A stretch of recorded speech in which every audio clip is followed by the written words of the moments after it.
నమస్తే. Welcome to our channel. Senior journalist Damu Balaji గారు ఉన్నారు. వారితో మాట్లాడదాం. సార్ నమస్తే సార్. నమస్తే. సార్ 'పుష్ప 2' రిలీజ్ అయింది కదా సార్. సో దాని కలెక్షన్స్ ఎలా ఉన్నాయి? అసలు ఎలాంటి రికార్డ్స్‌ని అది బ్రేక్ చేసింది? ఎందుకంటే చాలా మందికి చాలా హై ఇది ఉంది కదా సార్ ఎక్స్‌పెక్టేషన్స్. అవన్నీ అది ఫుల్‌ఫిల్ చేసిందా? Yeah! 'Pushpa 2' non holiday release అంటారు దాన్ని. అవును సార్. అక్కడ మా హిందీలో అయితే ఇది ఇప్పటివరకు ఉన్న 'జవాన్' రికార్డ్‌ని బ్రేక్ చేసింది. 'జవాన్' ఫస్ట్ డే 64 కోట్లు కలెక్ట్ చేసి నంబర్ 1గా ఉంది హిందీలో. దాన్ని ఇది బ్రేక్ చేసింది. 67 క్రోర్స్ నెట్ ఇప్పుడు ఈ 'పుష్ప' హిందీ మాత్రమే. సో ఓవరాల్‌గా తీసుకుంటే తెలుగు రాష్ట్రాల్లో 85 కోట్లు కలెక్ట్ చేసింది నెట్. అందులో తర్వాత తమిళనాడులో 7 కోట్లు, కర్ణాటకలో 1 కోటి, కేరళలో 5 కోట్లు, యూఎస్ఏలో 35 కోట్లు, ప్రీమియర్ షోలకి 10 క్రోర్స్. ఓవరాల్‌గా ఇప్పటి వరకి మనకు అందుతున్న సమాచారం ప్రకారం ఇంకా అఫీషియల్‌గా అనౌన్స్ చేయలేదు కానీ మొత్తం ట్రేడ్ పండిట్స్ గ్యాదర్ చేసిన సమాచారం ప్రకారం నెట్టే 200 క్రోర్స్ దాటేసింది. ఇప్పటి వరకు మనకి ఉన్న రికార్డ్స్ ఏముంటే 'త్రిబుల్-ఆర్' 223 కోట్లు, 'బాహుబలి 2' 218 కోట్లు, 'కల్కి' 191 కోట్లు, 'సలార్' 178 కోట్లు, 'కేజీఎఫ్ 2' 165 కోట్లు ఉన్నాయి. దాని తర్వాత 'పఠాన్', 'జవాన్' ఇవి హై రికార్డ్స్ ఇప్పటి వరకు ఉన్నది. దీన్ని ఇది బ్రేక్ చేస్తుందని చెప్తున్నారు. మొత్తంగానే అఫీషియల్ కలెక్షన్ వస్తే దాదాపు 250 కోట్లకి ఇది వెళ్ళే అవకాశం ఉంది.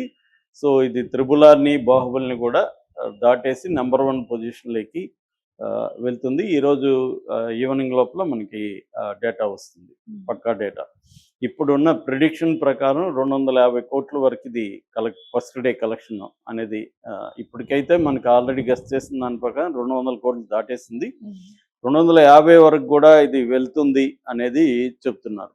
ఇక అమెరికాలో 35 క్రోర్స్ కూడా టాప్ 3లోకి ఇది వెళ్ళింది. ఇప్పటి వరకు 'జవాను' ఇట్లాంటివి ఉన్నాయాడ, దాన్ని కూడా ఇది దాటేసింది.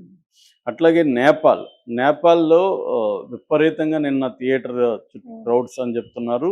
నేపాల్లో కూడా ఇప్పటివరకు హైయెస్ట్ రికార్డ్స్ వచ్చి 'బాహుబలి 2' 23 కోట్లు ఫస్ట్ డే, 'త్రిబుల్-ఆర్' 13.5 కోట్లు. ఇది ఇంకా నేపాల్ రికార్డ్స్ రాలేదు. ఇది కూడా దాదాపు ఒక 15 క్రోర్స్ వరకు 'పుష్ప' కూడా నేపాల్లో కూడా చేస్తుందని చెప్తున్నారు. నేపాల్లో కూడా సౌత్ ఇండియన్ సినిమాలకి విపరీతమైన క్రేజ్ ఉందన్నమాట. సో అలాగా ఇది మొత్తం మనం ఆల్రెడీ చెప్పుకున్నాం, 80 దేశాల్లో 12,000 థియేటర్లలో రిలీజ్ అయింది. నిన్న మాత్రమే 55,000 షోలు పడ్డాయి. అంటే ఈ రికార్డు రావడం వెనక నెంబర్ ఆఫ్ థియేటర్స్ ఎక్కువ ఉండడం, 'బాహుబలి', 'త్రిబుల్-ఆర్' కంటే దీనికి నెంబర్ ఆఫ్ థియేటర్స్ ఎక్కువ ఉండడం, 2 షోస్ ఎక్కువ ఉండడం, 3 టికెట్ రేట్లు కూడా మనం చూసాం ఇక్కడ ఎట్లా పెట్టారని. ఇవన్నీ కూడా కారణాలుగా చెప్పుకోవచ్చు. ఏదేమైనా దీని క్రేజ్ ఏంటంటే అక్రాస్ ద గ్లోబ్ ఓవరాల్గా ఇది విపరీతంగా అన్ని రకాల ప్రేక్షకుల్ని అలరించిందని చెప్పొచ్చు. హిందీలో ఈ రికార్డ్ అనేది సాధారణమైన విషయం కాదు. ఎందుకంటే ఇప్పటి వరకు ఇప్పుడు 'త్రిబుల్-ఆర్' చేసిందంటే ఆల్రెడీ రాజమౌళి తెలుసు, 'బాహుబలి' ఈ ఫేమ్ ఉంది. రెండోది దాని 'బాహుబలి' బ్యాచ్ కానీ లేకపోతే 'త్రిబుల్-ఆర్' టీం కానీ వీళ్ళు పబ్లిసిటీకి పెట్టిన డబ్బులు కూడా మామూలు విషయం కాదు. నిజానికి అంత ఖర్చు 'పుష్ప'కు పెట్టలేదు. 'బాహుబలి' ఒక 'త్రిబుల్-ఆర్'తో పోలిస్తే ఆ రేంజ్లో పబ్లిసిటీ ఎక్స్పెన్సెస్ అనేవి దీనికి లేవు. ఎందుకంటే 'బాహుబలి' కానీ 'త్రిబుల్-ఆర్' కానీ, ముఖ్యంగా 'త్రిబుల్-ఆర్' వాళ్ళు టార్గెట్ వచ్చి ఆస్కార్ అన్నమాట. అందుకని వాళ్ళు ప్లాన్డ్గా అసలు స్క్రిప్ట్ దగ్గర నుంచే దానికి ఆస్కార్కి సెలెక్ట్ అవ్వాలంటే ఆస్కార్కి సెలెక్ట్ అయిన సినిమాల లిస్టు తీసుకొని ఆస్కార్కి సెలెక్ట్ అవ్వాలంటే ఎటువంటి థీమ్స్ ఉండాలి, ఇవన్నీ కూడా స్క్రిప్ట్కి ముందే వాళ్ళు ప్లాన్ చేసుకున్నారు. స్క్రిప్ట్కి ముందే వాళ్ళ ఉద్దేశం ఆస్కార్లో మనకు అవార్డులు రావాలంటే ఏ కైండ్ ఆఫ్ థీమ్స్ ఉండాలి. అందుకనే వాళ్ళు హిస్టారిక్గా వెళ్ళి ఒక దేశ స్వాతంత్ర ఉద్యమంలో పాల్గొన్న ఇద్దరు వేరు కాలాల్లో ఉన్న వాళ్ళని కలపడం, ఇవన్నీ కూడా ప్లాన్డ్గా వాళ్ళు ఆస్కార్ను ఉద్దేశించి ప్లాన్డ్గా చేశారు. దానికి తగినట్టే కాస్టింగ్ అవన్నీ పెట్టుకున్నారు. దానికి తగినట్టే పబ్లిసిటీ కూడా ముందు నుంచి ప్లాన్ చేసుకుంటూ వెళ్ళారు. ఆస్కార్లో కమిటీలో 10,000 మంది ఉంటే ఆ 10,000 మందిని వీళ్ళు అప్రోచ్ అయ్యి వాళ్ళని ఇన్వాల్వ్ చేయగలిగారు. సో ఇంత దాదాపు 80 నుంచి 100 కోట్ల వరకు ఒక పబ్లిసిటీకే ఖర్చు పెట్టారని చెప్తున్నారు. పుష్ప 2కి ఆ రేంజ్లో ఖర్చు పెట్టలేదు.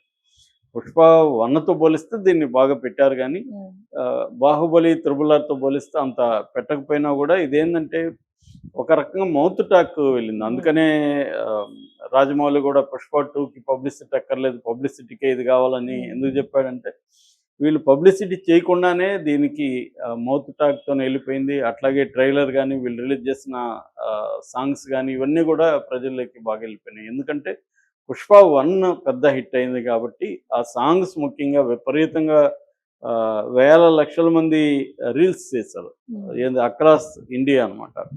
సో అందువల్ల పుష్ప 2కి ఆ క్రేజ్ ఏర్పడింది.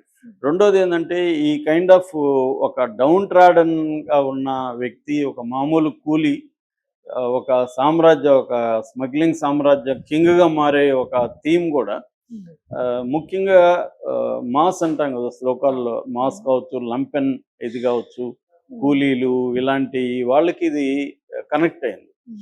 ఎందుకంటే ముంబై ఈ మధ్యకాలంలో గ్లోబలైజేషన్ తర్వాత ఇండియాలో వచ్చిన మార్పు, సినిమాల్లో వచ్చిన మార్పు ఏంటంటే ఈ మాస్ని అడ్రస్ చేసే సినిమాలు తగ్గిపోవడం, కొద్దిగా క్లాస్ టచ్ ఉన్నది. ముఖ్యంగా హిందీ అయితే కంప్లీట్గా మాస్ సినిమాలు తీయడం ఆపేశారు. అందుకని అక్కడ భోజ్పూరి ఇండస్ట్రీ కూడా పెద్ద ఎత్తున రావడానికి కారణం ఏమంటే ఈ మాస్ పాపులేషన్ని అడ్రస్ చేసే సినిమాలు, వాళ్ళు ఐడెంటిఫై చేసుకోగలిగిన సినిమాలు అనేవి హిందీలో లేకపోవడం వల్ల భోజ్పురి లాంగ్వేజ్లో నుంచి వచ్చాయి. నిజానికి భోజ్పురికి స్క్రిప్ట్ ఉండదు, భోజ్పురి మాట్లాడే ఓన్లీ స్పోకన్ లాంగ్వేజ్ అది.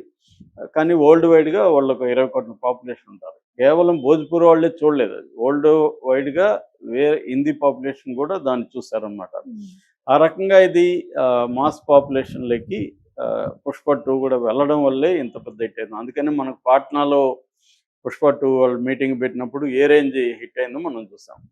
సో ఆ మీటింగ్, సో అందువల్ల ఇప్పుడు నార్త్ ఇండియాలో కూడా ఈ స్థాయి కలెక్షన్ రావడానికి వెనక ఈ నేపథ్యం కూడా ఉంది. మనకి ఇప్పుడు షారుఖ్ ఖాన్ వీళ్ళు కానీ ఈ కైండ్